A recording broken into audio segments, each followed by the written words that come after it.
The Man in the Iron Mask.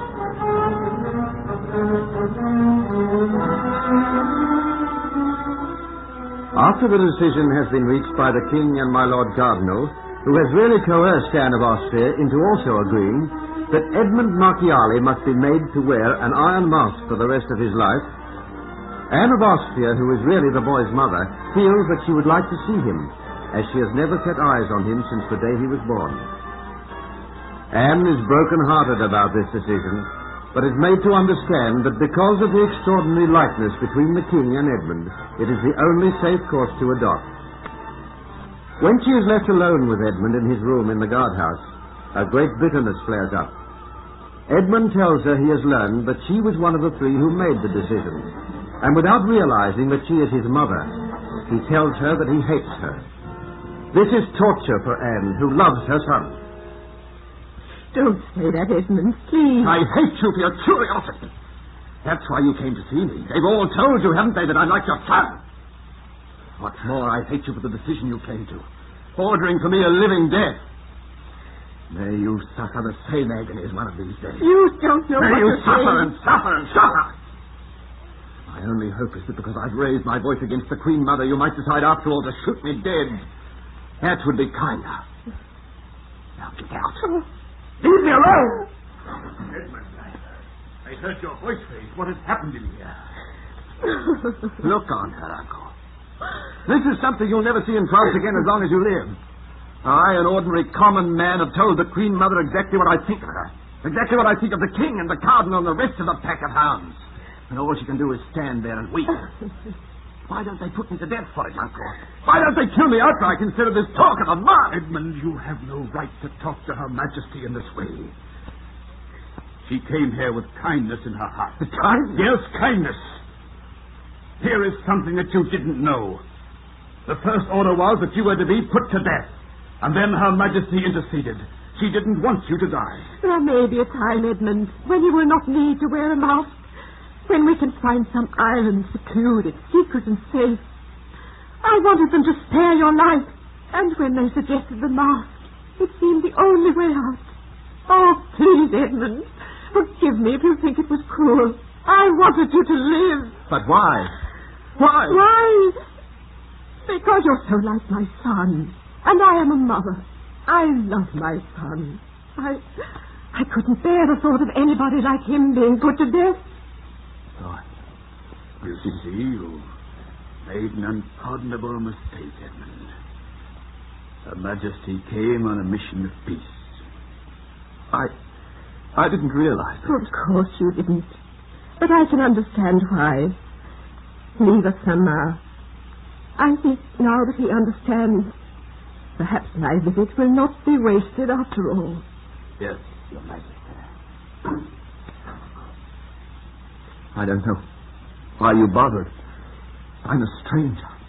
Not a stranger, really. Because you are like Louis. I've been told that you never had the care of a mother. I felt that you might need a woman near you at this moment. Soon you will be taken away, then banished to some island. I thought you might need company, for they tell me you're a good man. Oh, please don't say any more. You make me feel ashamed. I can only humbly apologize for what I said to you just now. I accept your apology gladly. Let me look closely into your face. You are so like him. I've been told that I'm a distant relation. The Cardinal hinted that the relationship was not legal. Don't talk of that. Just talk of yourself. The kind of life you've led. What your tastes are. What you think. You see, as you've never had a mother to confide in, to talk to, perhaps if I could help, if I could make you a little less sad than you are at this moment. Always in the world women have been able to help in that way. There has been one woman in my life. Not a mother, certainly. But she was everything else to me. Tenderness, beauty, understanding, loveliness. And then she vanished. And you still love her? With all my heart, with all my soul. And I've been condemned to live in this mask I shall think only of Marguerite. Marguerite. What a pretty name. And she's like the Marguerite. Her lovely skin, soft and appealing like the flower. But I don't know where she is, what became of her. In my future suffering, my only comfort will be to think of my Marguerite as she was when we were together. Edmund, this mask. Don't worry. Please don't worry.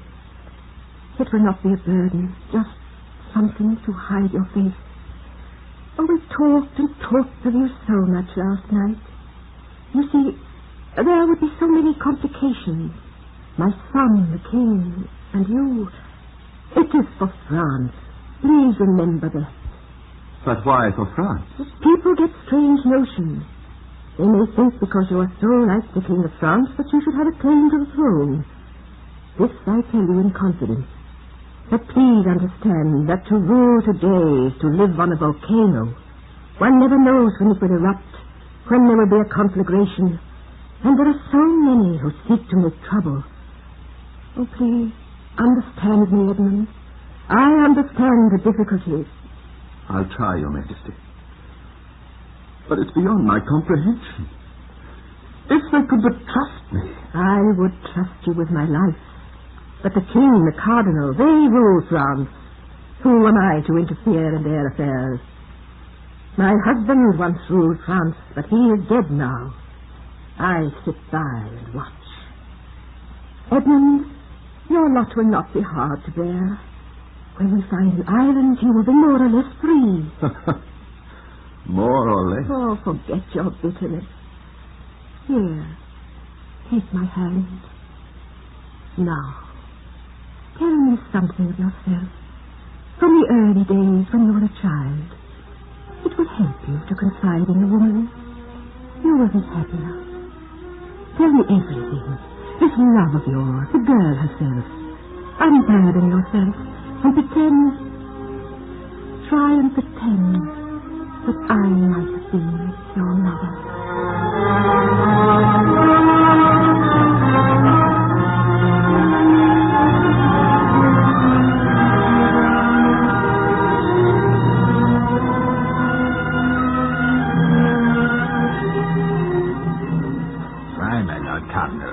Smoke in the dust. A filthy place, but this man knows his work. Stop there, Smithy. The Lord Cardinal has come to see how your handiwork is progressing. It is an honour, my Lord Cardinal, a great honour. And look, the work it is 3/4 finished. Gad, what a hideous face. But very effective, Monsieur Colbert. Look, I am fastening a steel trap here just under each ear. This means that the slit will go from ear to ear, and the bottom half of the mask drops just a little so the prisoner may eat. Very ingenious, Smithy. Even prisoners must eat. But the size of this mask, is it not very heavy? My Lord Cardinal told me to make it heavy. Did you? Yes, Colbert, I will explain later. And the lock. What is the lock, Smithy?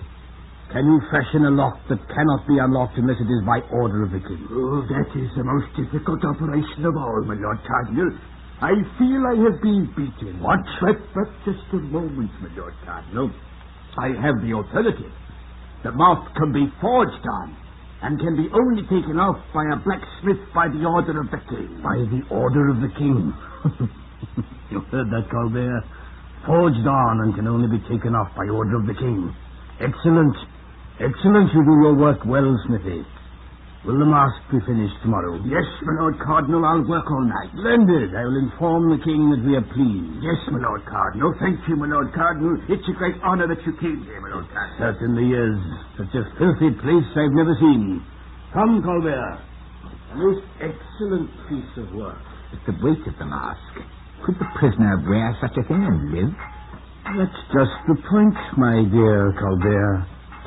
The prisoner wears this weighty mask and dies.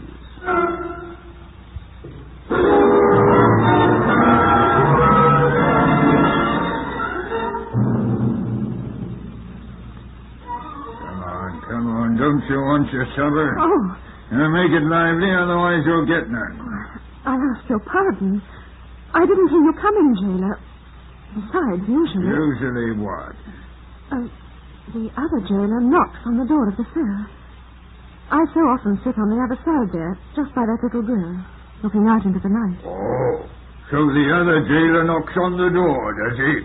Are you sure he doesn't bow and click his heels and say, dinner is served, milady? Yeah. Take your bread, I've got no time to waste. Yes, Taylor, yes. Where is he? The other one? Old Edward? He's down with some kind of sickness. You wouldn't be surprised if he croaked. Oh. Just at a time when we have work to do. This empty cell next door to you. Oh, yes. The cell where the woman was found dead. Yeah. It has to be prepared for another. Such preparations I've never heard of in my life before. Double iron bars to be put on the window. And double locks on the doors. Double locks? Double bars? Oh, but nobody could escape from here, jailer. That's what I say. But whoever this prisoner is, he must be a dangerous one. They tell me they're even going to lock his head in. His head? Yes. From what they say upstairs, he's to wear an iron mask.